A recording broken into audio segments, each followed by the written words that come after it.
Have you been thinking about using lawyers for your EB2 NIW case? Or are you thinking about doing this process on your own? Well, today I'm going to be talking about 5 myths about working with lawyers in the EB2 NIW. So maybe this can help you make that final decision. If you want to watch more, stay tuned. Hey guys, welcome back to my channel. Today we're going to be talking about 5 myths about working with lawyers for the EB2 NIW. So let's get started. So myth number 1 is that you pay a lawyer so you don't have to do anything, right? A lot of people think that when they hire lawyers, they don't have to do any hard work. They really don't have to do anything on their own. They pay their thousands of dollars so they can sit back and relax. And then whenever the lawyer says, ding, ding, ding, ding, hey, this is done, we're submitted, and you're like, okay, perfect, thank you, and you just pay, right? This is not true. Not true. This is not true at all. So when I worked on my own, I did do a lot of hard work. I worked really late at night and, weekends and a lot of hours every single day. And on the other hand, my sister, and I submitted it in 6 months, right? So on the other hand, my sister, she told me that she wanted to start their EB2 NIW case about 3 months after I submitted mine. And I sent it in September, and then in January she was like, okay, for sure, I'm gonna be doing this for her husband. And I told her like, hey, this is great, like I can help you do it. I already did it. I got my approval, and I know how to do every single thing, and then how we can prepare her case for my brother-in-law. And she was like, no, Estela, you worked so hard. You really sweat doing everything, and I just can't do this. I can't put in all the work that you put in. So I'm gonna pay someone so they just, I don't have to worry about that. I pay for their expertise, and I can just, relax because I have a family and I'm super busy. And this was January of last year, right? So she, the whole last year, she was so stressed because she had to do so much, and her husband too. Literally, he was fixing a lot of the things that lawyers did, because a lot of people think that that lawyers won't ask you for anything, to do anything, and this is wrong for not only just the EB2, really for any immigration case. How is the lawyer gonna make up stuff? He needs to get that information from you. He needs to get everything, every document, every project that you participated in, every single, even a birth certificate, a translation, everything. He cannot just all of a sudden, hey, I have a case here. If you don't give him anything, how is he gonna work, right? So you still need to provide all of the information, all of your professional experience, specifically talking about the EB2 NIW, who you worked with, who were part of your people that you can add for a list for recommenders, people who can vouch for you, where you can get the evidence. So he's basically he knows how to set up the case. He's an expert in setting up the case, but you are the expert in your profession. He's a lawyer. He is not supposed to be an expert in policy, in economics, in software engineering, in IT. He cannot be wearing 1,000 hats, right? You are the expert in that. You are the expert in your own case, in your own profile. So no one knows your profile better than you. That's why I chose to do it on my own, because I knew what elements to include. I knew exactly what to write. I knew exactly who I worked with and how I phrased it, because I worked on that project, not a lawyer. I worked on it. I knew exactly what it was entailing, who were the funders, who we needed to speak to, what timeline we were counting on, what budget we needed, everything. So all of these elements, even if you don't tell it to a lawyer, he's not going to include it. So how is he going to just guess? So that's why I'm always vouching for, it's better if you do it on your own, because all those details, right? He cannot make that up.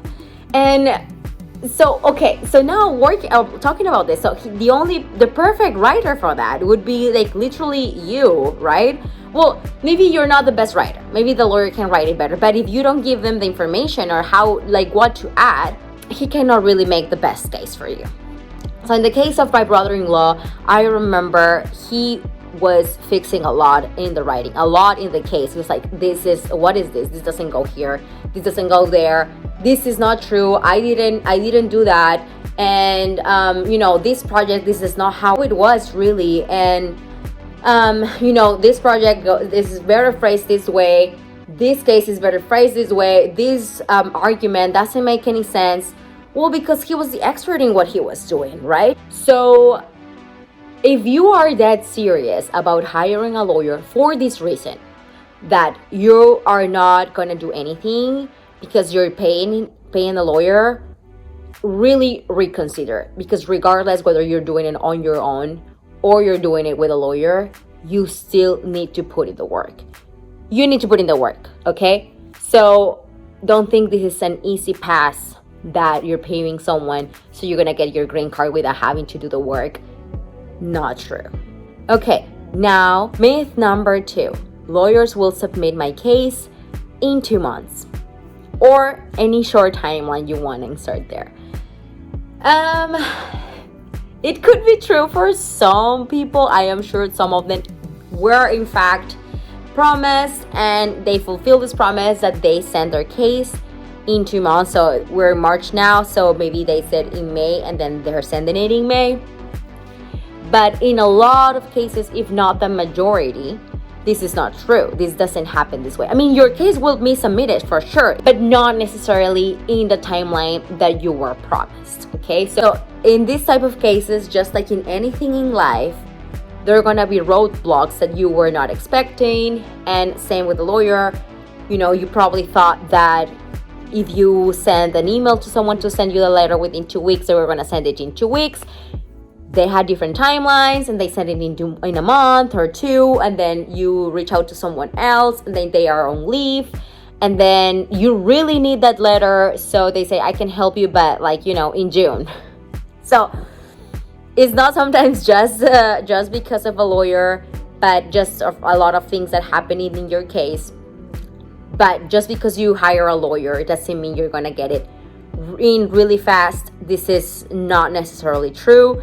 Again, I sent it in 6 months working it on my own, and then my sister, she was also promised that it was going to be in 2 months. She started in January of last year, and according to that, she was going to be sending it in March of 2024, but the lawyer sent it in January of this year. So January 2024 she started it, January 2025 she sent it. So it's a whole year and about 10 months in difference of what she was promised, because of multiple roadblocks and also multiple clients that they're working with. So don't think that they don't work on different timelines as well with other people. There are multiple people that they have to keep promises to, and sometimes they're just gonna be affected by that. And also along with that would be the myth number 3, which is I pay the lawyer, so that means I am their number 1 priority. Sorry to burst that bubble, but there are other 100 200 people that also pay the lawyer just like you did. And it does not even need to be an EB2 NIW case. I mean, immigration lawyers working in multiple immigration cases for multiple things, and they might even be in a different, even faster timeline than you. They need something like, I need something for the court in 2 days. So your priority, it starts changing, right? And then it goes down in the list. I mean, for sure you're going to be part of the work, but your urgency is not their urgency. I hear of so many people saying that they haven't heard back from their lawyers in weeks, that they ask something and then the lawyer in a month, they're like, oh, hey, I'm sorry, but yeah, we might need to redo this. And you were like, well, I wish you told me this a month ago, so I would have probably already done this or contacted someone to fix this. But yeah, so if you think you're gonna be their number 1 priority because you pay them, I'm sorry, but not the case. Next myth will be myth number 4, which is paying a lawyer will assure me an approval.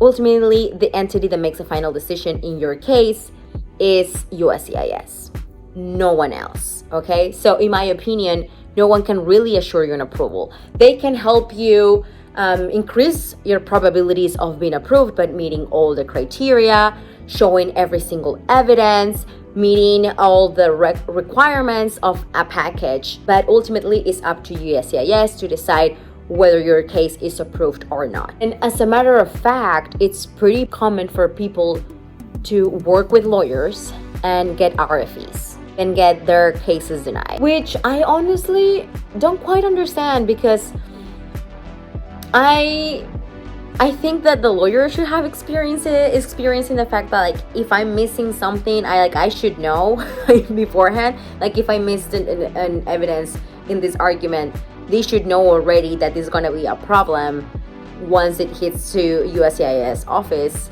and then they review, like, what is, where is this evidence, where is this being backed up, unless of course you already knew that there was a possibility of being denied or getting an RFE because you didn't already count with enough evidence to show 3 prongs. So you already knew that you were risking it, and then you just tried it with everything, and then you still got an RFE, and then you were like, you know what, I was expecting this already.